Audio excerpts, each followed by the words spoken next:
Class 11th। Last video में हमने second law of motion, momentum, change in momentum देखा था। न्यूमेरिकल्स नहीं हो पाए थे तो इस वीडियो में हम सिर्फ न्यूमेरिकल्स करेंगे, है ना। हम लिखते हैं सेकेंड लॉ ऑफ मोशन के न्यूमेरिकल्स। कुछ न्यूमेरिकल्स हम आउट ऑफ सिलेबस लेंगे जो आपको किसी कॉम्पिटिटिव एग्जाम में काम आ सकते हैं, और कुछ न्यूमेरिकल्स हम हमारी एनसीईआरटी बुक के लेंगे। तो पहले एनसीईआरटी एक्सरसाइज का एक क्वेश्चन लेते हैं जो कि आपकी एक्सरसाइज का है, पीछे दिया होता है, जिसका जो है question 5.5। What is the question? Question है हमारे पास कांस्टेंट रिटार्डिंग फोर्स। कांस्टेंट और रिटार्डिंग मतलब जो स्पीड को कम करता है। फोर्स कितना दिया है? 15 न्यूटन है। Is applied to a body of mass 20 kg, मतलब 20 kg मास की बॉडी पर 15 न्यूटन का फोर्स लगा रहे हैं आप। Moving initially with a speed of 15 metre per second, वो 15 मीटर पर सेकेंड की स्पीड से है चल रही है। How long does the body take to stop, तो कितने समय में वो बॉडी स्टॉप हो जाएगी, हमको ये फाइंड करना है। चलिए स्टूडेंट, क्वेश्चंस की गिवन वैल्यूज लिख लेते हैं। इससे पहले हम ये लिख लेते हैं कि हमारे पास फॉर्मूलेस क्या क्या है। हमारे पास एफ का फॉर्मूला है student, force is equal to, हमने फाइंड कर लिया है एम इंटू ए। इसके अलावा हमने क्या देख रखा था? ए बराबर होता है delta V upon delta T, तो ये भी फोर्स का ही फॉर्मूला होता है। और इससे पहले जो भी हमने इक्वेशन पढ़ रखी है, first law of equation, laws motion की जो इक्वेशन है तीनों, वो भी यहाँ पर एप्लीकेबल है कहीं कहीं पर जब ज़रूरत लगेगी। इसके अलावा हमने क्या देखा था? F is equals to delta P upon delta T होता है change in momentum upon change in time. ये सब एक ही चीज़ के फॉर्मूले हैं और ये सब मैंने लास्ट वीडियो में सिखाए हैं कि कैसे एक दूसरे में कन्वर्ट होते हैं, ठीक है। इन सब के यूज से ही हम क्वेश्चंस करने वाले हैं। तो 5.5 क्वेश्चन में गिवन वैल्यूज लिख लेते हैं। उन्होंने बोला है कि एक फोर्स दिया है 50 न्यूटन का, और वो फोर्स है हमारा रिटार्डिंग। मतलब क्या है कि ये फोर्स स्पीड कम करेगा, और दिख भी रहा है वहाँ पर क्वेश्चन में उन्होंने क्या बोला है कि ये फोर्स जो लग रहा है वो एक 20 kg के ऑब्जेक्ट पर लग रहा है, यानी जिस ऑब्जेक्ट पर लग रहा है उसका मास कितना है? 20 किलोग्राम। कितना है? 20 किलोग्राम है। इनिशियल स्पीड को यूँ मान लिया जाए, इनिशियल स्पीड उसकी कितनी है? 15 मीटर पर सेकेंड। ओके, जब ये फोर्स रिटार्डिंग है, कैसा फोर्स है स्टूडेंट? ये फोर्स जब रिटार्डिंग है तो सिंपली ये स्पीड कम होगी। तो उन्होंने ये बोला कि कितने समय के बाद आपकी फाइनल वेलोसिटी जीरो हो जाएगी, मतलब वो रुक जाएगा। ऑब्जेक्ट क्या हो जाएगा? रुक जाएगा। ऑब्जेक्ट रुकता है मतलब उसकी फाइनल वेलोसिटी जीरो हो जाएगी। हमें फाइंड करना है टाइम। तो स्टूडेंट कौन सा फॉर्मूला लगना चाहिए यहाँ पर?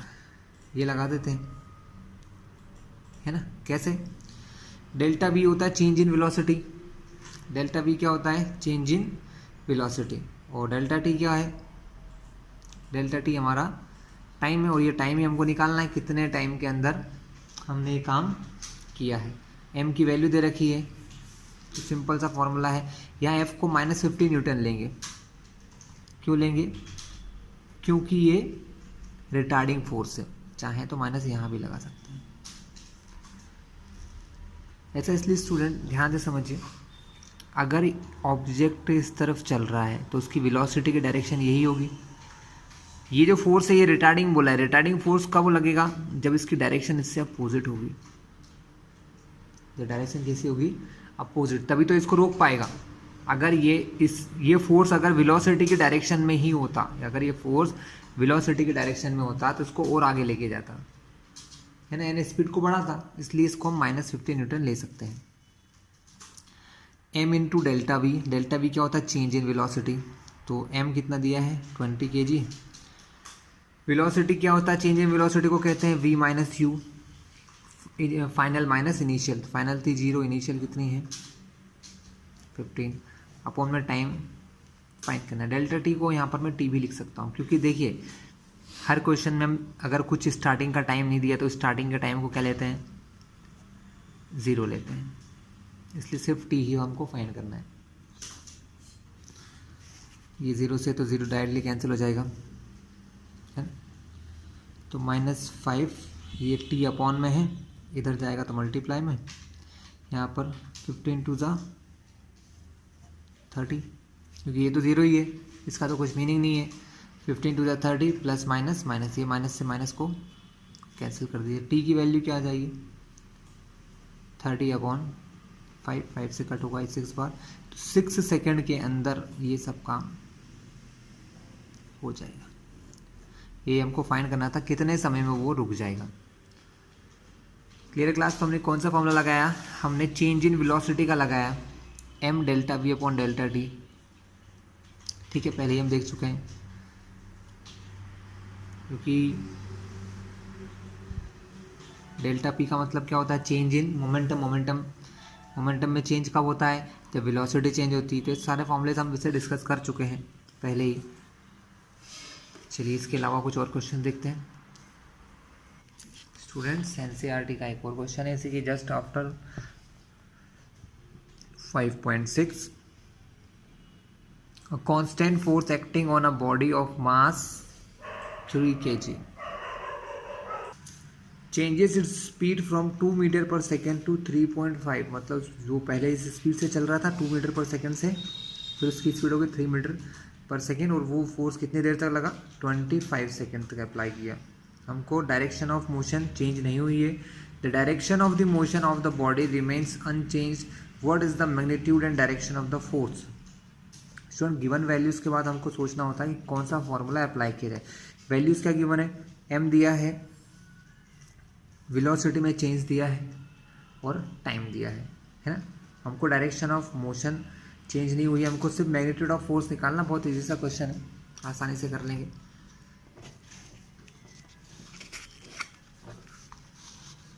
हम वैल्यूज यहीं पर लिख लेते हैं। वी हैव मास 5.6 क्वेश्चन है, mass given 3 kg,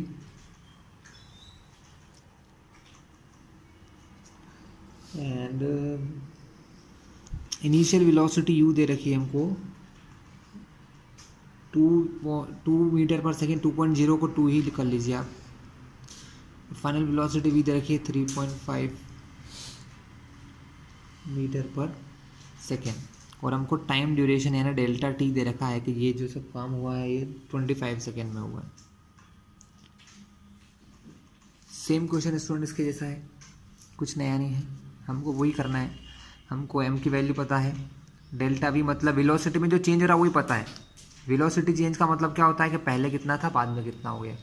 delta v का मतलब होता है फाइनल माइनस इनिशियल, हमको दोनों पता है, तो हमको डेल्टा v भी पता है, डेल्टा t की वैल्यू भी पता है। तो f का डायरेक्ट फॉर्मूला लगा देंगे, f is equal to m delta v upon delta t। तो f is equal to m कितना दिया है 3 इंटू डेल्टा v निकालने के लिए इन दोनों को माइनस करेंगे, 3.5 माइनस 2 ये दिया 25। तो f की वैल्यू हो गई 3 इंटू 3.5 माइनस 2 1.5 अपॉन 25। मल्टीप्लाई करते हैं तो आंसर क्या आता है 4.5 अपॉन 25। स्टूडेंट्स को डिवाइड करके आप वैल्यू फाइंड कर सकते हैं। अगर हम कैंसिलिंग करें तो ये आएगा 0.9 अपॉन 5। ठीक है, डिवाइड करके आप देख लीजिएगा, आपको आंसर मिल जाएगा। वैल्यू होगी स्टूडेंट 0.18 न्यूटन। क्यों, डेरिवेशन याद कर लिया, फॉर्मूले याद नहीं थे।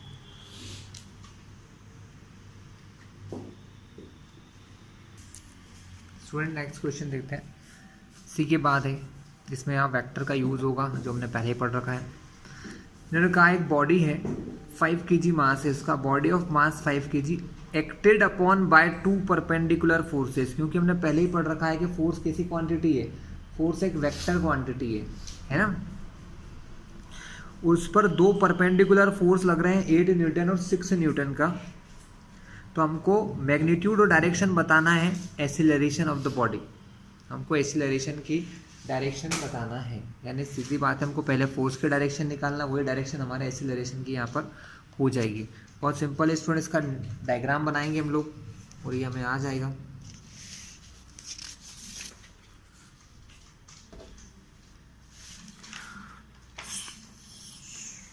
देखिए स्टूडेंट, ये कंडीशन हो रही है कि एक ब्लॉक है, ऐसा एक कुछ बॉक्स रखा है, इसका मास 5 kg है। इस पर 2 फोर्सेस लग रहे हैं, जैसे आप लगाना चाहो कोई फ़र्क नहीं पड़ता उससे।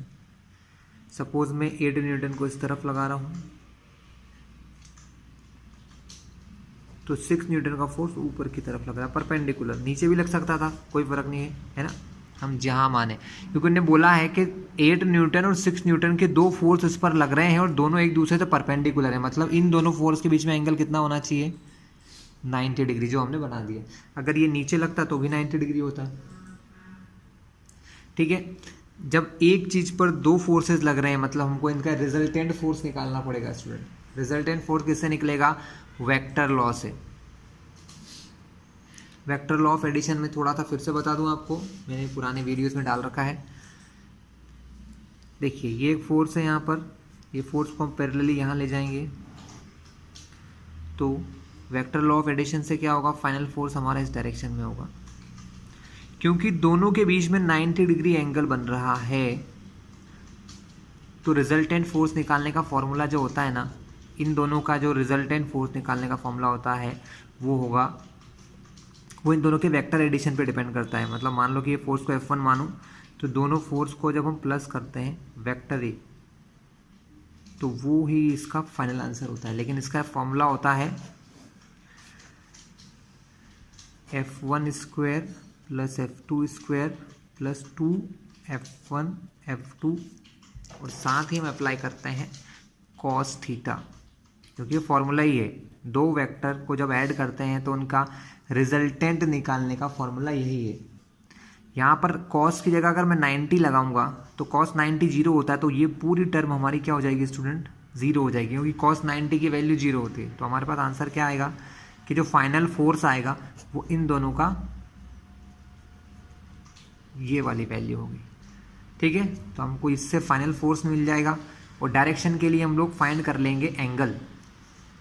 देख लीजिए फाइनल फोर्स किस तरफ लगेगा, फाइनल फोर्स लगेगा कुछ ऐसे, जो किसी के साथ थीटा एंगल बना रहा है।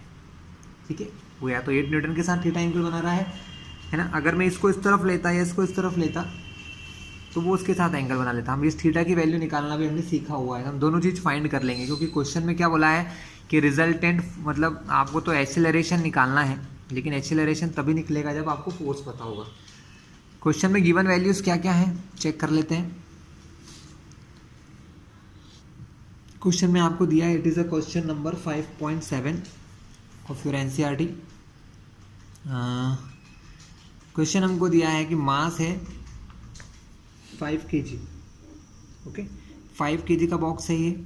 इस ब्लॉक 5 kg पर हमारे 2 परपेंडिकुलर फोर्सेस लग रहे हैं, F1 8 न्यूटन, F2 6 न्यूटन। हम यहाँ लिखेंगे if F1 perpendicular to F2, क्योंकि F1 F2 कैसे हैं, परपेंडिकुलर है, तो F रिजल्टेंट फोर्स की वैल्यू क्या हो जाएगी, F1 square plus F2 square. समझा चुका हूँ यहाँ पर मैं आपको। सो वैल्यू हो जाएगी 8 स्क्वायर प्लस 6 स्क्वायर, 8 का स्क्वायर 64, 36 दोनों को प्लस करेंगे तो आएगा अंडर रूट का 100। 100 अंडर रूट में कितना होता है स्टूडेंट, 10 न्यूटन। मतलब इस पर रिजल्टेंट फोर्स कितना लग रहा है, 10 न्यूटन का फोर्स लग रहा है।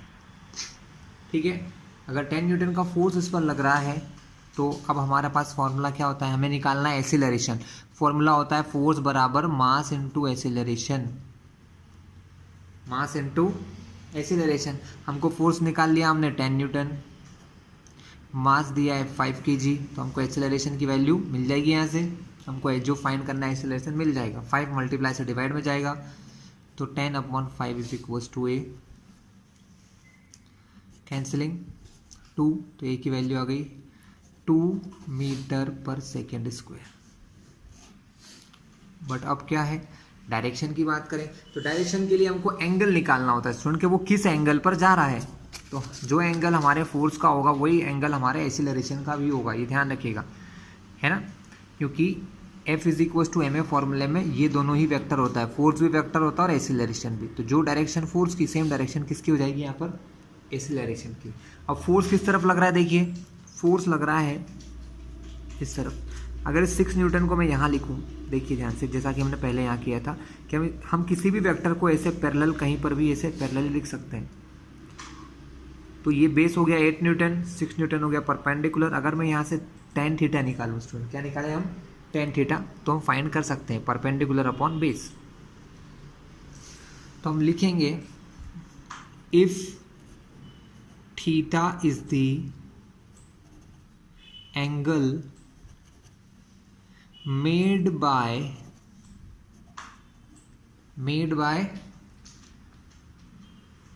if theta is the angle made by resultant force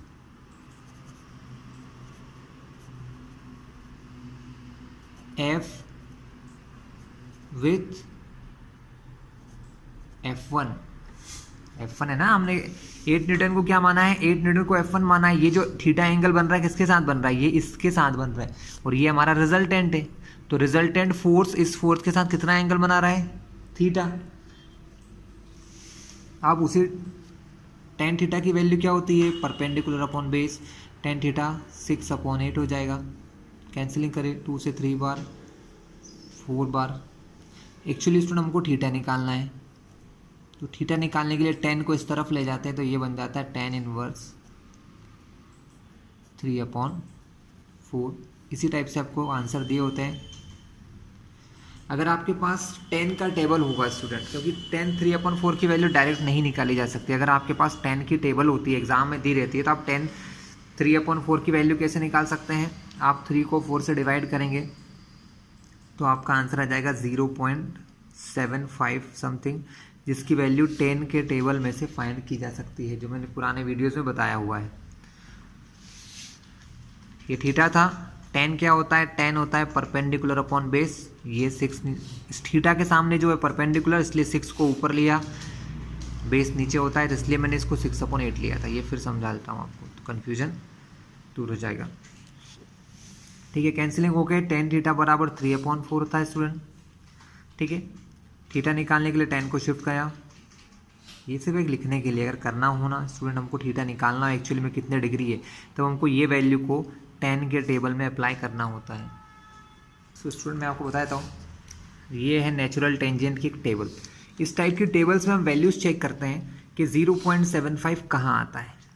ठीक है, देखते हैं इसमें 75 की वैल्यू कहाँ हो रही है।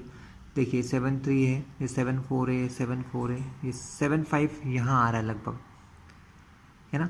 ये इसको अगर छोड़ दें यहाँ पर, तो ये देखिए 75 लगभग यहाँ पहुँच रहा है, 75355 पॉइंट के बाद इतनी वैल्यू छोड़ सकते हैं। तो ये लगभग कितने डिग्री पर आ रहा है कि 37 डिग्री पर ये वैल्यू आ रही है। ठीक है, सो यहाँ से अगर मैं ये वैल्यू ना करते हुए, अगर मान लो दूसरा तरीका अपनाता, ये ना करके ये तरीका अपनाता कि tan थीटा बराबर इन दोनों को डिवाइड करो तो 0.75 आता है। तो tan थीटा में 0.75 कितने पर आता है, जब हमारा थीटा हो 37 डिग्री। स्टूडेंट कितना होता है, अराउंड 37 डिग्री के आसपास होता है तब। तो ये भी आपको हमने बता दिया कि कितने डिग्री एंगल पर ये वैल्यूज़ निकलेगी। ठीक है, एक बुक में तो पीछे यही आंसर दिया है, बट आप इससे भी काम चला सकते हैं। चलिए कुछ और क्वेश्चन देखते हैं। स्टूडेंट नेक्स्ट क्वेश्चन सिर्फ आपको एक्सप्लेन किया जाएगा, करना आपको ही होगा। क्वेश्चन नंबर 5.8 है, जो अभी ये तक हमने 3 क्वेश्चंस किए हैं 5, 6, 7 उनके जैसा ही है। कोई ड्राइवर है 3 व्हीलर, कुछ चला रहा है ऑटो जो भी है, इसकी स्पीड ये है 36 किलोमीटर पर आवर। मीटर पर सेकंड में चेंज कर लेना क्वेश्चन में, ध्यान रखेगा student.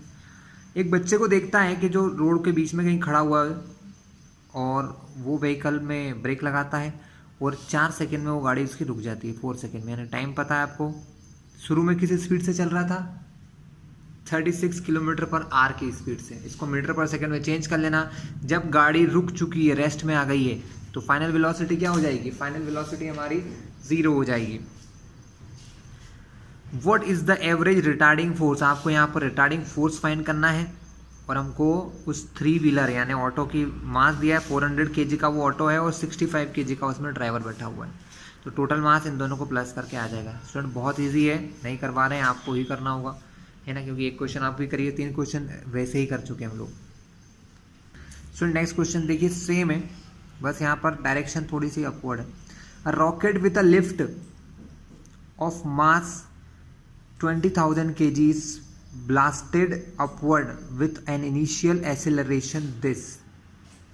Calculate the initial thrust of the blast. मतलब हमको मास दिया है और एक्सीलरेशन दिया है, इतना मास है इतना एक्सीलरेशन है ना। हमको थ्रस्ट यानी होता है फोर्स, थ्रस्ट मतलब जो फोर्स परपेंडिकुलर लगता है उसको कहते हैं।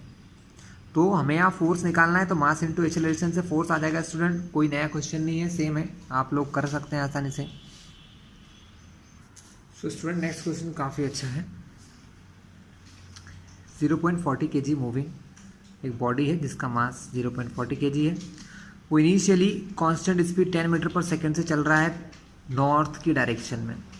Subjected to constant force 8 newton directed toward the south. इस पर साउथ की डायरेक्शन में एक फोर्स लगाते हैं, मतलब जस्ट अपोजिट डायरेक्शन में एक फोर्स हम अप्लाई कर रहे हैं, ठीक है, for 30 second. So take the instant the force is applied to be t equals to 0, मतलब जब हमने फोर्स लगाया तब हमको टाइम को 0 मानना है और उस समय किसकी पोजीशन जो है वो x is equal to 0 assume करना है। And predict the position at t is equal to -5 second, है ना, मतलब जब हमने t 0 रखा तो उससे 5 सेकेंड पहले वो कहाँ था हमें ये फाइंड करना है, उससे 5 सेकेंड पहले वो कहाँ पर था ये फाइंड करना है, और 25 सेकेंड 100 सेकेंड में वो कहाँ पहुँच जाएगा ये हमको निकालना है। काफ़ी अच्छा क्वेश्चन है, फिर से सुन लीजिए। 40 kg 0.40 kg मास का कोई ऑब्जेक्ट है, इस स्पीड से शुरू में चल रहा है, नॉर्थ की डायरेक्शन में जा रहा है, उस पर 8 न्यूटन का फोर्स हमने साउथ की तरफ लगाया। सीधी बात है, फोर्स अगर अपोजिट डायरेक्शन में लगाएंगे तो due to change in momentum उसकी डायरेक्शन स्पीड की बदल जाएगी, ठीक है। और हमें फाइंड करना है t बराबर 0। हम क्या मानते हैं, जब हम फोर्स लगाते हैं उसको 0 टाइम मानना और जिस पॉइंट पर हमने लगाया है उस पॉइंट पर उसकी x को भी 0 एज्यूम करना है, मतलब जहाँ पर था उसको ओरिजिन मान सकते हैं हम लोग। हमको पोजीशन निकालना है t -5 25 और 100 सेकेंड पे। चलिए पोजीशन फाइंड करना है, तो हम एक छोटा सा डायग्राम टाइप बना लेते हैं स्टूडेंट। कैसा, देख लीजिए कि सपोज हम जब पहले तो साउथ और नॉर्थ दर्शा दो, ये साउथ डायरेक्शन है, इस तरफ नॉर्थ है। एक ऑब्जेक्ट था वो चल रहा था, लेकिन जब हमने इस पर फोर्स लगाया तो वो यहाँ पर था, x इक्वल टू 0 है। ये क्या है, यहाँ पर टाइम भी 0 था, x 0 t 0 यहाँ पर है। वो ऑब्जेक्ट की डायरेक्शन ये थी, पहले वो इस तरफ जा रहा था, हमने इस पर एक फोर्स अप्लाई किया, किस तरफ, इस तरफ। ऑब्वियसली हम इस पर फोर्स लगाएंगे तो वो इस तरफ जाता हुआ ऑब्जेक्ट टर्न हो जाएगा, है ना, क्योंकि डायरेक्शन क्या है, फोर्स की डायरेक्शन अपोजिट हो जाएगी, तो ऑब्जेक्ट की वेलोसिटी बदलेगी, मतलब उसकी वेलोसिटी की डायरेक्शन बदलेगी। हमें पहले तो वेलोसिटी की डायरेक्शन भी निकालना है कि वो किस तरफ हो रही है, इस साइड में जा रहा है ना। और उसके बाद हमें क्या फाइंड करना है, ये जो काम उसने ये फोर्स कितनी देर तक लगाया, ये फोर्स उन्होंने अप्लाई किया फॉर 30 सेकेंड्स, 30 सेकेंड तक ये फोर्स लगाया। तो सबसे पहले तो हमको ये निकालना है कि जब उस पर हम फोर्स लगाते हैं तो उसकी जो वेलोसिटी में चेंज हो रहा है वो कितना हो रहा है, वो न्यू वेलोसिटी कितनी होगी।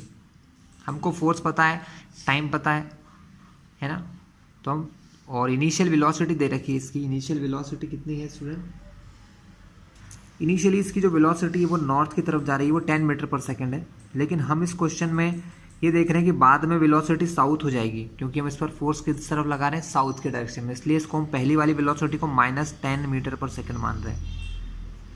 इनिशियल वेलोसिटी जिस स्पीड से वो इधर जा रहा था उसको हम माइनस मान रहे हैं, और इस वाली को हम क्या मानेंगे, प्लस मानेंगे, साउथ वाली को। या अगर इसको प्लस मानेंगे तो उसको माइनस मानना पड़ेगा, तो कोई डिफरेंस नहीं है। क्यों? क्योंकि पहले वो इस तरफ जा रहा है तो उसकी वेलोसिटी की ये डायरेक्शन है, जब हम फोर्स इस तरफ लगाएंगे तो वेलोसिटी की डायरेक्शन ये हो जाएगी, मतलब दोनों अपोजिट है। अगर इसको माइनस लूँ तो ये प्लस, और अगर इसको प्लस लेंगे तो ये फिर माइनस हो जाएगी, कोई डिफरेंस नहीं आने वाला है। फाइनल वेलोसिटी तो हमको फाइंड ही करना है कि बाद में क्या वेलोसिटी होगी जब हमने फोर्स लगाया। तो ये सिंपल सी एग्जांपल है चेंज इन मोमेंटम वाला। हमारे पास फोर्स मैंने शुरू में बता दिया आपको, ये क्वेश्चन नंबर है हमारा 5.1010। और फोर्स का जो फॉर्मूला होता है स्टूडेंट, गिवन वैल्यूज लिख लीजिए आप। when x is equals to 0, t equals to 0, u जो है वो है -10 मीटर पर सेकेंड, बॉडी का मास है 0.4 kg। We need to find the final velocity, force 8 newton है ना, 8 न्यूटन अप्लाई हो रहा है। फोर्स का फॉर्मूला होता है m into delta V upon delta T, निकाल चुके हैं पहले। Delta V upon delta T होता है, तो m की वैल्यू 0.4, डेल्टा वी का मतलब होता है v माइनस यू, ध्यान रखिएगा। v फाइंड करना है, फॉर्मूले का माइनस है, u ऑलरेडी हम लोग जानते हैं -10, और अपॉन में आता है टाइम। टाइम कितना निकला है, हमको टाइम दिया 30 सेकंड तक हमने काम किया है ना, तो ये काम कितने सेकंड तक हुआ, फोर्स लगा हमारा 30 सेकंड तक। और यहाँ फोर्स की वैल्यू रखना हम भूल गए, यहाँ पर 8 न्यूटन रखना है हमको, क्योंकि फोर्स हमको दे रखा है। फोर्स के प्लेस पे 8 रखूँगा, 30 अपॉन में इधर जाएगा मल्टीप्लीकेशन में, और ये 0.4 मल्टीप्लाई में है, ये इधर डिवाइड में ले आता है, तो अंदर क्या बचेगा, v minus minus plus. So students पहले फाइंड करते हैं, अगर यहाँ से पॉइंट रिमूव करते हैं तो ऊपर एक 0 लग जाता है, इसको फिर से लिख लो 8 इंटू 300, क्योंकि पॉइंट हटाया तो यहाँ पर एक 0 आ जाएगा, तो वो यहाँ लगा दिया अपॉन 4। ये प्लस का 10 इस तरफ आएगा तो क्या बनेगा स्टूडेंट, -10, तो हमको v की वैल्यू मिल जाएगी। 4 से कट करिए इसको,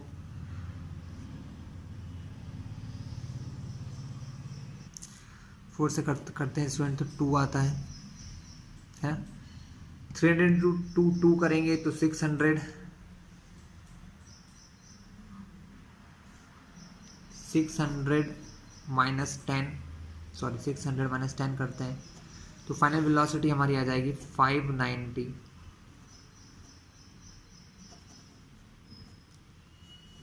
मीटर पर सेकेंड, है ना। फाइनल वेलोसिटी कितनी होगी, 590 मीटर पर सेकेंड।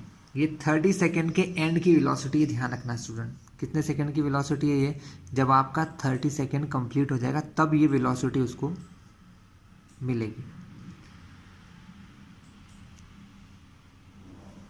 चलिए और इसके बाद हमको करना क्या क्या था हम वो देख लेते हैं। हमको क्वेश्चंस पूछे गए हैं, पोजीशन ऑफ द ऑब्जेक्ट, है ना। हमको ऑब्जेक्ट की पोजीशन निकालना है जब t हमारा, पहले दिया है हमको t -5, उनने बोला है कि जब t -5 है तो ऑब्जेक्ट की पोजीशन क्या है, -5 सेकेंड पर। उसमें पहले क्या था, पहले पर्सन इधर से आ रहा था, कुछ 10 मीटर पर सेकेंड की स्पीड से चल रहा था, है ना। किससे चल रहा था, 10 मीटर पर सेकेंड की स्पीड से चल रहा था। और जब वो 0 पर आया, टाइम जब 0 हुआ, टाइम 0 हमने यहाँ माना, तो इससे 5 सेकंड पहले इधर कहीं होगा वो, है ना। अब अगर इसको हम प्लस मान रहे हैं तो उसकी पोजीशन क्या होगी वो देखते हैं। 5 सेकंड पहले इधर कहीं पर था वो, तो यहाँ पर तो सिंपल फॉर्मूला लग जाएगा, speed is equals to distance upon time. और हमको डिस्टेंस निकालना था कि 5 सेकंड पहले वो कहाँ पर था। स्पीड उन्होंने बोल रखा है पहले कि ये स्पीड जो स्टार्टिंग में थी वो कॉन्स्टेंट थी, तो स्पीड इज इक्वल टू, अब यहाँ पर ये माइनस का यूज़ मत कर लेना क्योंकि डिस्प्लेसमेंट फाइंड कर रहे हैं आप लोग, है ना। तो स्पीड इज इक्वल टू क्या होता है, डिस्टेंस अपॉन टाइम। स्पीड हमको दे रखी क्वेश्चन में 10, डिस्टेंस पता नहीं है और टाइम हमारा है 5 5 10 50 मीटर। मतलब जो डिस्टेंस है ना वो इस तरफ कहीं पर वो 50 मीटर पहले था। यानी अगर पोजीशन की बात करें तो पोजीशन हो जाएगी हमारी x इज इक्वल्स टू 50। चलिए इसके बाद हम ये देखते हैं कि जो दो पोजीशन दी हैं 25 और 100 में से पहले हम टाइम इज इक्वल्स टू 100 पर निकालेंगे। वो इसलिए स्टूडेंट क्योंकि हमने फोर्स कब तक लगाया, हमने फोर्स लगाया उस पर 30 सेकेंड तक, है ना। 25 वाले के लिए मैं दूसरा तरीका समझाऊंगा, वो भी देखिएगा। हमको दिया है कि जब हमारे 30 यहाँ से हमने फोर्स लगाना चालू किया, यहाँ पर हमने फोर्स लगाया, हमने इसको फोर्स लगाते गए कहाँ तक लगाया, जब तक 30 सेकेंड नहीं हुआ। लेकिन जब 30 सेकेंड हुआ तो फोर्स लगाना छोड़ दिया। जब आप फोर्स लगाना छोड़ देते हैं तो उस समय जो स्पीड उसके पास होती है वही स्पीड से वो आगे चलता रहता है, क्योंकि अब फोर्स नहीं लगाया। मतलब फोर्स जीरो तो एक्सीलरेशन जीरो, मतलब अब उसकी स्पीड क्या होगी, चेंज नहीं होगी। इसका मतलब है कि हमको जो पोजीशन निकालना है, हमारी स्पीड कितनी है 590 मीटर पर सेकेंड की स्पीड से वो चल रहा है ना। सो स्टूडेंट सिचुएशंस को अब समझिए क्या हो रहा है। हम जब ऑब्जेक्ट पहले इधर 10 की स्पीड से आ रहा था, जब हमने फोर्स लगाया तो पहले तो उसकी स्पीड को जीरो किया होगा क्योंकि वो इस तरफ जा रही थी। तो पहले हमने उसकी स्पीड को जीरो किया, फिर हमने उस पर फोर्स लगाया तो स्पीड धीरे धीरे धीरे धीरे बढ़ते बढ़ते कितनी हो गई 590 हो गई। लेकिन हर समय पर स्पीड एक जैसी नहीं थी, हर समय पर स्पीड एक जैसी नहीं थी। तो हम यहाँ पर इनिशियल और फाइनल वेलोसिटी करके हमारे मोशन ऑफ इक्वेशन के फॉर्मूलेज अप्लाई करेंगे तो कर सकते हैं इस क्वेश्चन को, इसलिए गलती मत कर बैठना। सबसे पहले हमको ये निकालना है कि अगर वो इस तरफ जा रही थी, है ना, -10 की स्पीड से, तो पहले तो हमने क्या किया होगा, उसकी स्पीड को जीरो किया होगा, है ना। हमने फोर्स लगाया तो पहले तो वो रुका होगा 1 सेकेंड, जितने भी मोमेंट के लिए, छोटे से इंस्टेंट के लिए कि बॉडी इधर जा रही है, जब उसके डायरेक्शन को इधर करोगे तो वो एक मोमेंट के लिए उसकी स्पीड पहले कितनी होगी, जीरो हो जाएगी। उसकी स्पीड पहले जीरो होगी, उसके बाद वो इस तरफ जाना चालू करेगी। जैसे सिंपल सी बात है, कोई पर्सन इधर आ रहा है, हम उसको अगर ऐसे फोर्स लगाते हैं तो वो 1 सेकंड के लिए मतलब हम उसको स्टॉप करते हैं, फिर जब हमारा इधर वाला फोर्स ज़्यादा हो जाता है तो वो उस तरफ जाने लग जाता है। इसका मतलब हम ये निकालते हैं कि इस स्पीड से अगर कोई गाड़ी या मतलब कोई जो भी पर्सन है वो इस तरफ जा रहा है तो कितने टाइम में उसकी स्पीड जीरो हो गई, हम ये पहले फाइंड करेंगे। तो देखिए क्लास बहुत ईजी है, हमारे पास सब कुछ दिया है, हम वही फॉर्मूला फिर से अप्लाई करेंगे। बस यहाँ पर अब जो है ना वेलोसिटी को जीरो मान लेंगे, सेकेंड वेलोसिटी को, फाइनल वेलोसिटी को क्या मानेंगे 0 metre per second. Initial velocity u कितनी है -10 मीटर पर सेकेंड। हमको निकालना है टाइम के कितने टाइम में इस स्पीड से आने वाली बॉडी पर हमने जो फोर्स लगाया 8 न्यूटन का, वो कितने टाइम में इसकी स्पीड को जीरो कर देगा, कितने टाइम में इसकी स्पीड को क्या कर देगा स्टूडेंट, जीरो कर देगा, है ना। तो फोर्स वही है F is equals to m into delta V upon T, कितने टाइम में। तो F कितना दिया है 8 न्यूटन, मास दिया है 0.4 kg। यहाँ पर फाइनल चेंज इन वेलोसिटी का मतलब क्या होता है v माइनस यू, तो ये है 0 माइनस फॉर्मूले का ये कितना दिया है 10 अपॉन में टाइम कितना दिया हमको पता ही नहीं है, यही तो हमें फाइंड करना है। तो 0.4 ये तो 0 है, माइनस माइनस प्लस बाहर आएगा तो ये 10, टाइम को मैंने यहाँ शिफ्ट किया 8 अपॉन में आया। कैंसिलिंग करेंगे स्टूडेंट इसकी, तो 10 4 ज़ा 40 यानी 4 अपॉन 8 1 अपॉन 2 यानी कि 0.5 सेकेंड में। तो क्या होगा 0.5 सेकेंड में 0.5 सेकेंड में ये ऑब्जेक्ट जीरो वेलोसिटी पर आ जाएगा, यानी इसकी वेलोसिटी जीरो हो जाएगी। तो अब हमको करना क्या है स्टूडेंट, हमको हमारे पुराने फॉर्मूलेस लगा के हमको यहाँ पोजीशन या डिस्प्लेसमेंट निकालना है। ये ऑब्जेक्ट चल रहा था, हमने इस पर फोर्स लगाया तो 0.5 सेकेंड में वो वहीं पर रहा क्योंकि उसकी वेलोसिटी जीरो हो गई यहाँ पर। सो स्टूडेंट्स अब थोड़ा सा और लॉजिक लगाइए आप लोग कि हमने टाइम तो निकाल लिया, कितने टाइम में वो ज़ीरो हुई, लेकिन क्या वो जहाँ पर हमने फोर्स लगाया वहीं पर उस रुक जाएगी पहले? नहीं, ऐसा नहीं होगा। आपकी बॉडी पर जैसे ही आपने उस पर यहाँ पर फोर्स लगाया होगा वो ऐसे जा रही है, जैसे ही आपने आप फोर्स लगाया तो वो उसी प्लेस पर नहीं रुकेगी, पहले थोड़ा सा आगे जाके यहाँ रुकेगी और फिर वो इस तरफ जाना स्टार्ट करेगी। मतलब हमको ये वाला डिस्प्लेसमेंट भी निकालना पड़ेगा कि वो जो 0.5 सेकेंड तक जब तक वो रुकी नहीं है, जब तक उसकी वेलोसिटी इस तरफ जाना बंद नहीं हुई है, तब तक क्या हुआ, कितनी दूर चल चुकी थी, क्योंकि वो जिस स्पीड से आ रही थी, ऐसा तो नहीं होता कि आपने फोर्स लगाया और वो रुक गई।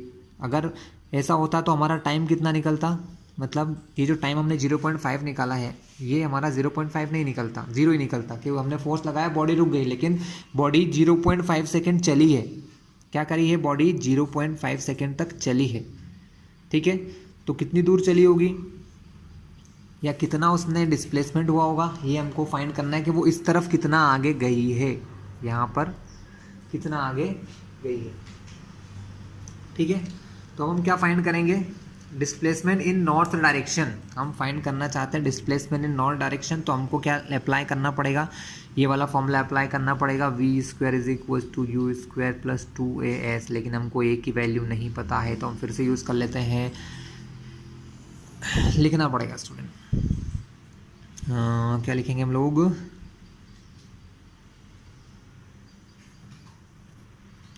रिटार्डेशन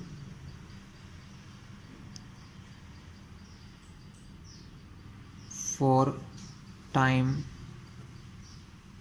0 to 0.5 सेकेंड, मतलब जब तक वो रुकी नहीं तब तक क्या रिटार्डेशन रहा, 0 पे हमने फोर्स लगाया, टाइम 0 पे, 0.5 सेकेंड में वो बॉडी की वेलोसिटी इधर जाना बंद हो गई, 0 हो गई, तो उतनी देर में उसको क्या रिटार्डेशन हुआ, है ना।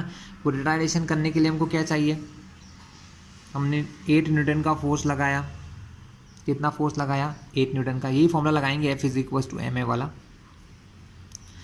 बॉडी के मास था 0.4 kg, तो हमें निकालना है कितना एक्सीलरेशन उस पर अप्लाई हुआ, तो 8 0.4 अपॉन में आएगा,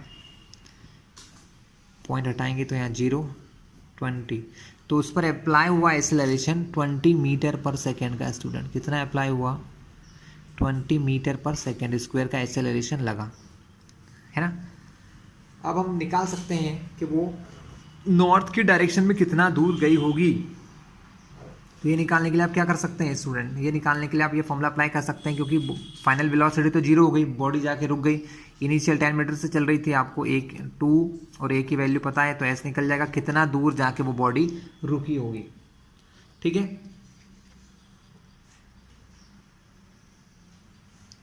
तो इसके लिए हमने क्या करा, v² is equal to u² plus 2as की एप्लीकेशन लगाई, v² 0 दिया है, u² दिया है 10 का square plus 2as, 2 into S की वैल्यू 20, a की वैल्यू 20, s फाइंड करना है।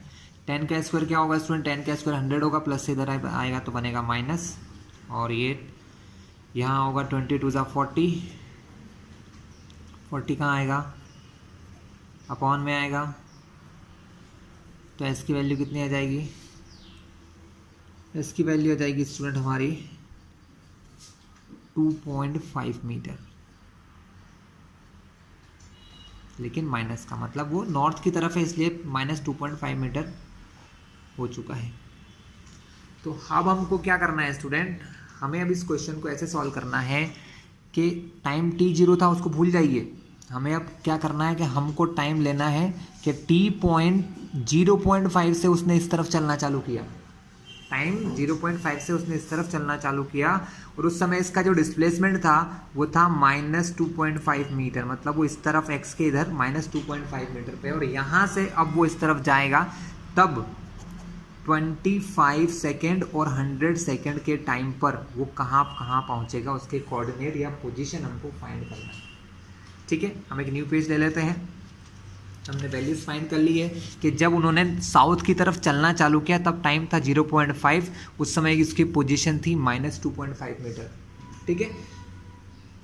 चलिए क्लास,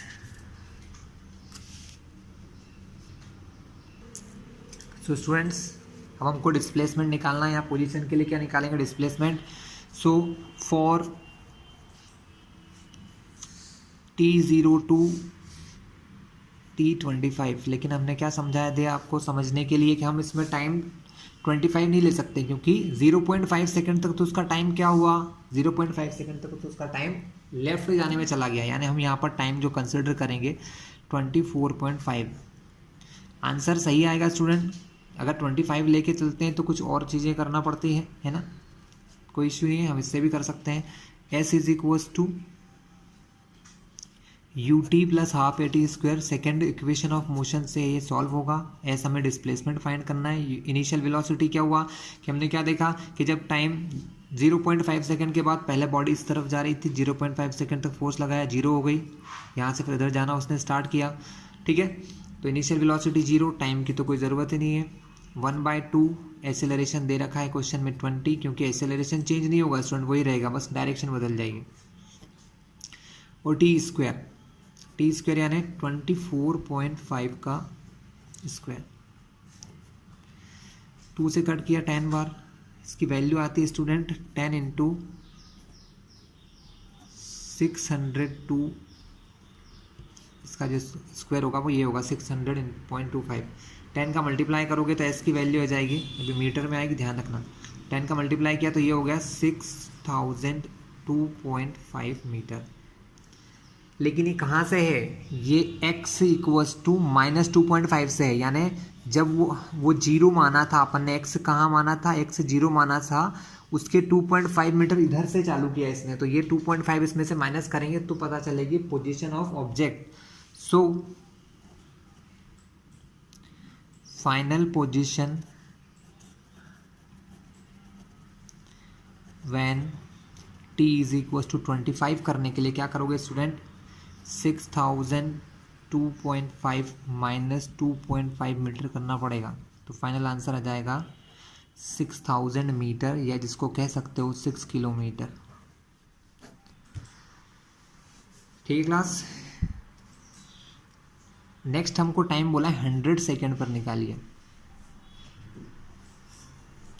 लेकिन इस 100 सेकेंड में ध्यान रखना है स्टूडेंट आप कि 30 सेकेंड तक तो उसकी स्पीड बढ़ रही है, क्योंकि 30 सेकेंड तक फोर्स लगा है, लेकिन 30 सेकेंड से लेके 70 तक उसकी स्पीड कांस्टेंट रहेगी, जो हमने 30 पर निकाली थी स्टार्टिंग में, जो हमने आपको बताया था कि 30 सेकेंड पर वेलोसिटी कितनी होगी। तो हमने 30 सेकेंड की जो वेलोसिटी निकाली थी वो क्या थी स्टूडेंट, 590, यानी 30 सेकेंड से 100 सेकेंड, सॉरी यहाँ पर 70 लिखा गया डिफरेंस मैंने, 30 सेकेंड से लेके 100 सेकेंड तक की जो स्पीड है वो रहेगी ये, और 0 से 30 तक के लिए हमको कैलकुलेशन करना पड़ेगा इसी तरीके से।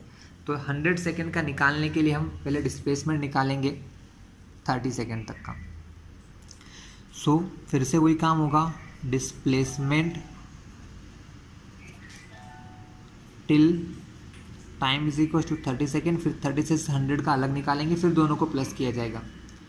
तो जब टाइम 30 सेकेंड था तब तक का डिस्प्लेसमेंट सेम तरीके से जो हमने अभी किया है, s is equals to initial velocity u को 0 माना, टाइम का ज़रूरत नहीं पड़ेगा, 1/2 एक्सेलरेशन दिया है 20, टाइम को 30 ने लिखे हुए 29.5 लेंगे, समझा चुका हूँ मैं, 0.5 का माइनस क्यों करेंगे,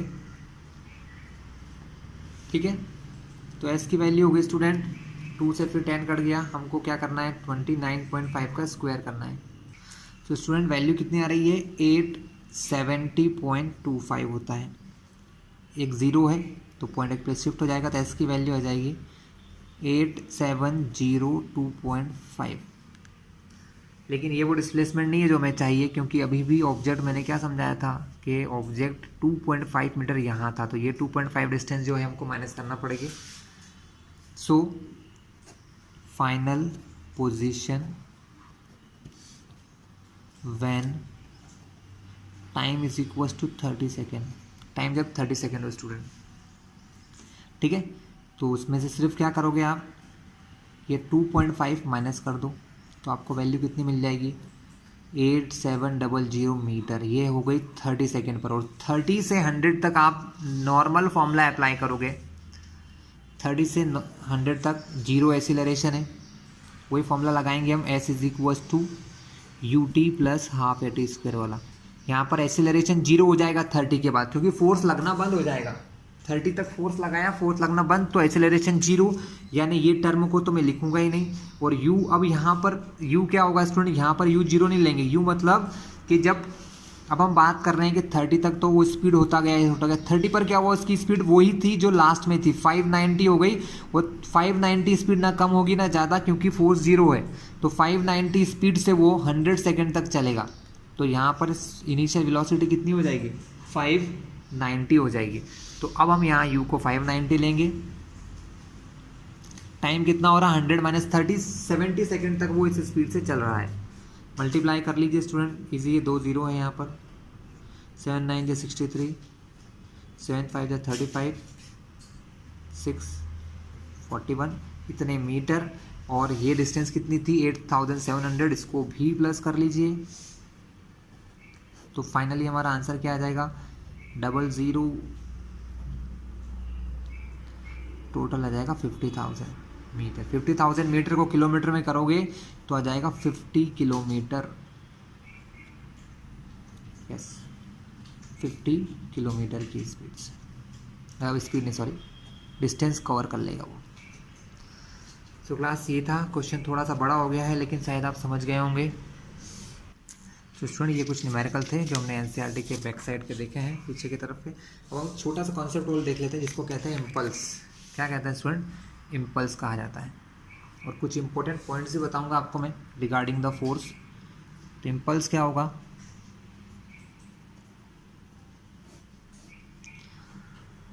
स्टूडेंट क्या होता है, कोई फोर्स कितने टाइम तक अप्लाई किया जाता है ना, उसके रिगार्डिंग है ये इम्पल्स। इम्पल्स क्या होता है कि force applying for how long, कितने टाइम तक फोर्स लगाया जा रहा है। इम्पल्स का तो सीधा सा मतलब है कि कोई बहुत बड़ा फोर्स थोड़े से टाइम तक लगाते हैं तो वो इम्पल्स कहलाता है। डेफिनेशन तो यही है, पहले मैं आपको फॉर्मूले से समझाता हूँ। हमारे डेल्टा एफ का फॉर्मूला क्या होता है, मतलब सॉरी डेल्टा एफ नहीं, एफ का फॉर्मूला होता है delta P upon delta T, change in momentum upon change in time. अगर इस टाइम को मैं इधर शिफ्ट कर दूं तो एफ इंटू डेल्टा टी जो है, इस क्वांटिटी को इम्पल्स कहा जाता है। फोर्स, ठीक है आप फोर्स तो लगा रहे हो, लेकिन आप वो फोर्स को कितने टाइम तक लगाते हो वो आपको पता होना चाहिए, है ना। जैसे इस क्वेश्चन में, पिछले क्वेश्चन में 30 सेकंड दिया था, है ना, वो 30 सेकंड की इंपॉर्टेंस ज़्यादा है।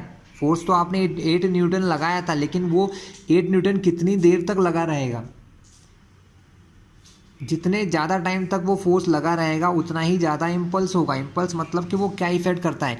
अब यहाँ पर क्या दिख रहा है कि एफ इंटू डेल्टा टी, अगर मैं किसी फोर्स को कितने टाइम तक लगाऊं, ये दोनों चीज़ मुझे पता हो तो हम फाइंड कर सकते हैं चेंज इन मोमेंटम। क्या फाइंड कर सकते हैं, चेंज इन मोमेंटम, यानी मोमेंटम में कितना चेंज होगा, मोमेंटम में कितना चेंज होगा ये हम फाइंड कर सकते हैं इम्पल्स से। तो impulse simply multiplication of force into time duration. Time duration कौन सा है, जितने टाइम तक ये फोर्स लगता है, जितने टाइम तक ये फोर्स अप्लाई होता है, इन दोनों का मल्टीप्लाई करने से हमको इम्पल्स की वैल्यू पता चल जाती है। और एफ इंटू डेल्टा टी किसके बराबर है, चेंज इन मोमेंटम, मोमेंटम में चेंज के इक्वल होता है स्टूडेंट्स, ठीक है।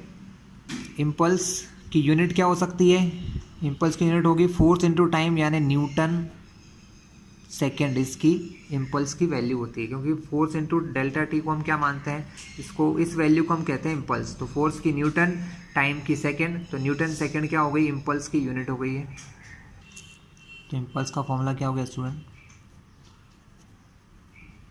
फोर्स इनटू टाइम, है ना। इम्पल्स को जनरली रिप्रेजेंट किया जाता है जे से, ये एक वेक्टर क्वांटिटी होती है, क्योंकि ये डिपेंड कर रही है फोर्स पर, क्योंकि फोर्स भी वेक्टर क्वांटिटी है, ठीक है, इनटू टाइम ड्यूरेशन।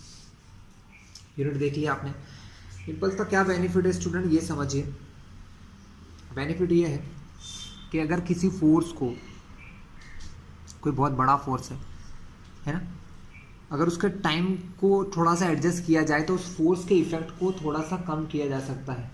क्या किया जा सकता है, फोर्स के इफेक्ट को थोड़ा सा कम किया जा सकता है। कैसे कम किया जा सकता है, देखते हैं। तो स्टूडेंट एप्लीकेशन कैसे यूज़ है, चेंज इन मोमेंटम के साथ हम इसको रिलेट करते हैं। देखिए एफ इंटू डेल्टा टी जो होता है वो डेल्टा पी होता है जिसको हम कहते हैं एम इंटू डेल्टा वी। ठीक है, अब सपोज एक मूविंग बॉल आ रही है जिसका कुछ मास है और वो कुछ स्पीड से चलते हुए आ रही है। ठीक है, कोई स्पीड से चल रही है। अब हम इसको कैच करना चाहते हैं। आपने एग्जांपल देखा हो, कोई व्यक्ति है वो यहाँ पर इसको कैच करना, उसके हैंड से वो यहाँ पर कैच करना चाहता है। अगर वो इसको बहुत जल्दी कैच कर लेगा, क्या कर लेगा, अगर वो इसको बहुत जल्दी कैच कर लेगा तो क्या होगा, उसकी स्पीड ज़ीरो होना है, क्योंकि ये तो कंफर्म्ड है कि अगर कोई बॉडी चल रही है और अगर उस बॉल को अगर कोई पर्सन कैच कर रहा है तो उसकी फाइनल इनिशियल वेलोसिटी अगर यू से आ रहा है वो, तो फाइनल वेलोसिटी क्या हो जाएगी, जीरो ही होना है उसको रोकने के लिए। लेकिन अगर ये काम वो बहुत जल्दी से कर लेता है तो इतनी देर में जितना भी फोर्स है वो थोड़ी सी देर में लग जाएगा, है ना। जितना भी फोर्स ये अपने साथ लेके आ रही है, जितना भी फोर्स ये अपने साथ लेके आ रही है वो क्या होगा, वो बहुत जल्दी अप्लाई हो जाएगा। समझिए बात को। फोर्स बराबर होता है मास इनटू एक्सीलरेशन। यहाँ पर क्या है, मास तो वही रहेगा। अब यहाँ पर फोर्स की वैल्यू को, फोर्स के इफेक्ट को कम कैसे कर सकते हो आप इस फोर्स के इफेक्ट को कम कर सकते हो एक्सीलरेशन को कम करके। हम फोर्स को देखिए स्टूडेंट, एफ हमको दिया है 100 न्यूटन, है ना, और मान लो कि ये 2 kg का ऑब्जेक्ट है ना। लेकिन अगर मैं यहाँ पर, तो इसमें कितना एक्सेलरेशन कर सकता है वो, अगर इस तरीके से देखा जाए तो 50 मीटर पर सेकेंड का एक्सेलरेशन कर सकता है। लेकिन अगर हम एक्सेलरेशन को कम कर दें, एक्सेलरेशन को कम कैसे कर सकते हैं, टाइम को बढ़ाकर हम एक्सेलरेशन को थोड़ा सा कम कर दें तो फोर्स के इफेक्ट को चेंज कर सकते हैं। क्या कर सकते हैं, फोर्स के इफेक्ट को कम कर सकते हैं। देखिए ये बॉडी एम मास की थी, इसका एक्सेलरेशन अगर मैं इसको 1 सेकंड में रोक दूं, अगर मैं इसको 1 सेकंड में रोक दूंगा तो इसका एक्सेलरेशन कितना होगा, इसका एक्सेलरेशन सपोज स्पीड भी मान लो यहाँ पर कुछ, समझो बात को, ये 10 मीटर पर सेकंड की स्पीड से आ रही थी, है ना, 10 मीटर पर सेकंड की स्पीड से आ रही थी। इसको भी कुछ नेम दे दो, मास दे दो कि भैया 1 kg की एक बॉल आ रही है।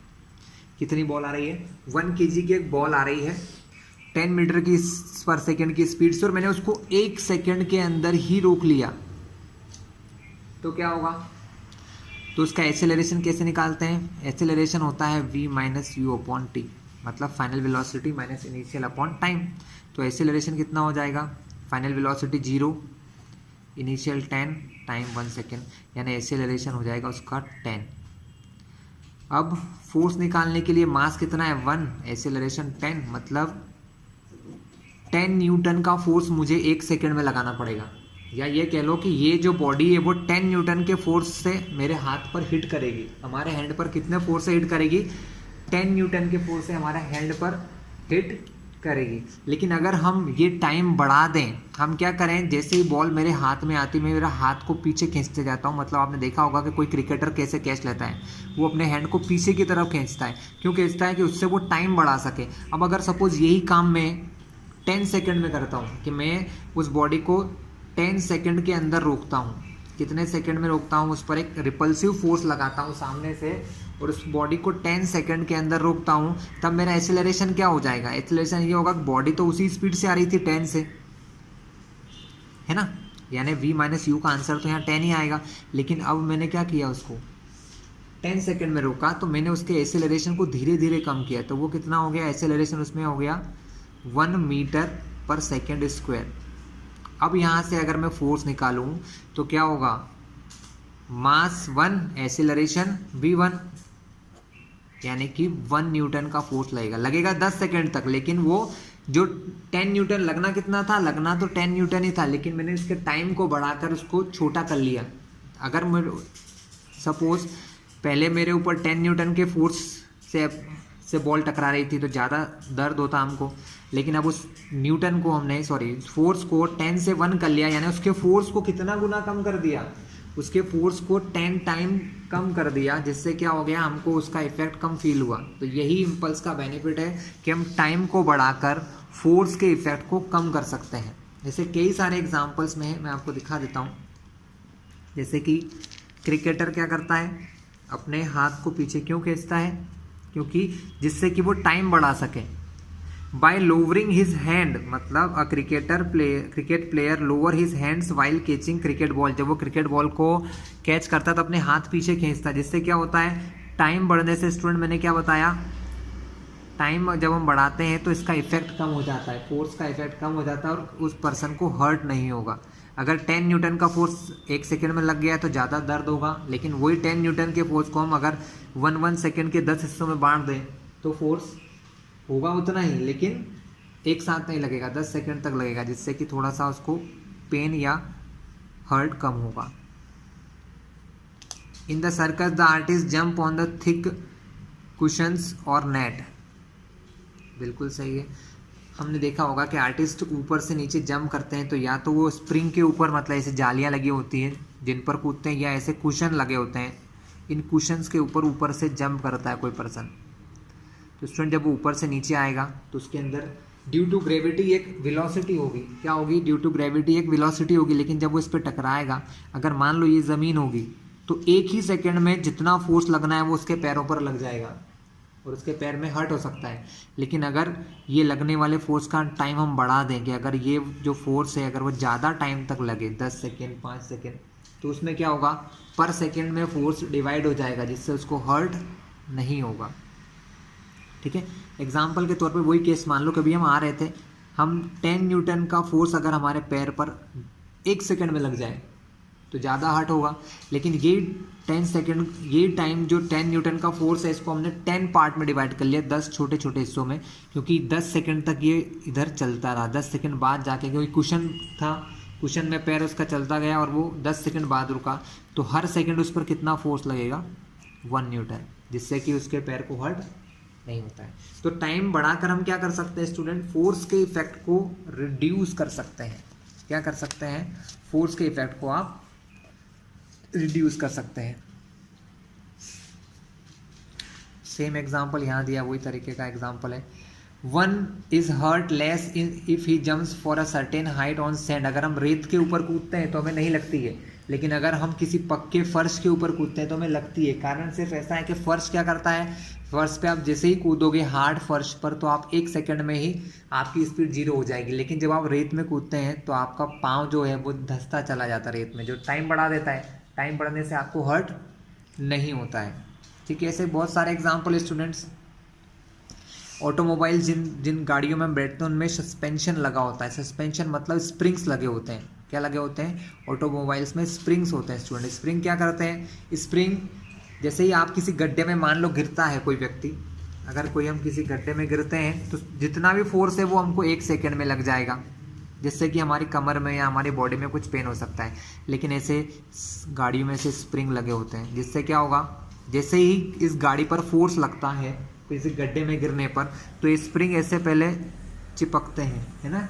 तो इससे क्या होगा, टाइम बढ़ जाएगा। इससे क्या होता है स्टूडेंट्स, टाइम इंक्रीज हो जाता है फोर्स के लिए, और जितना टाइम आप फोर्स को दोगे लगने के लिए, मतलब कोई फोर्स को, तो उसका इफेक्ट कम हो जाता है। तो टाइम बढ़ाकर हम क्या कर सकते हैं, इफेक्ट को कम कर सकते हैं। ठीक है क्लास, तो ये हमने इम्पल्स भी देख लिया। कुछ इंपॉर्टेंट बातें मैंने बोला था आपको बताएंगे फोर्स के बारे में, तो वो देख लीजिए स्टूडेंट। फोर्स की यूनिट हमने देखी है न्यूटन, है ना। तो 1 न्यूटन बराबर, हमने कल फॉर्मूला क्या देखा था, 1 न्यूटन बराबर होता है 1 kg metre per second square. एक और यूनिट होती है स्टूडेंट जिसको हम कहते हैं डायन। क्या होती है, डायन। उसके अंदर यूनिट जो हो जाती है वो हमारी चेंज हो जाती है, वो हो जाती है 1 ग्राम सेंटीमीटर पर सेकेंड स्क्वायर। मतलब केजी की यूनिट को अगर हम ग्राम में कर दें, मीटर को हम कर दें सेंटीमीटर में, ठीक है, तो ये क्या बन जाएगा, ये 1 न्यूटन से ये फोर्स 1 डायन का हो जाएगा, है ना। कुछ नहीं है, यूनिट का चेंज। अगर मान लो कभी क्वेश्चन में आपको ग्राम दिया है, मीटर जो स्पीड एक्सेलरेशन है वो मीटर पर सेकेंड की स्क्वायर की जगह सेंटीमीटर पर सेकेंड स्क्वायर में दिया है, तो आप ये फॉर्मूला लगा सकते हो। तब जो हमारा फोर्स आएगा वो न्यूटन में ना आते हुए डायन में आएगा। किस में आएगा, डायन। ये भी एक यूनिट होती है हमारे फोर्स की, ठीक है। इन दोनों में भी एक रिलेशन है। 1 न्यूटन जो होता है वो 10⁵ डायन के इक्वल होता है, ठीक है, इन दोनों में ये कनेक्शन भी होता है स्टूडेंट, ये भी आप देख लीजिएगा कभी। बाकी तो मैं आपको सब कुछ समझा चुका हूँ। नेक्स्ट वीडियो में हम क्या देखने वाले हैं, third law of motion start करेंगे।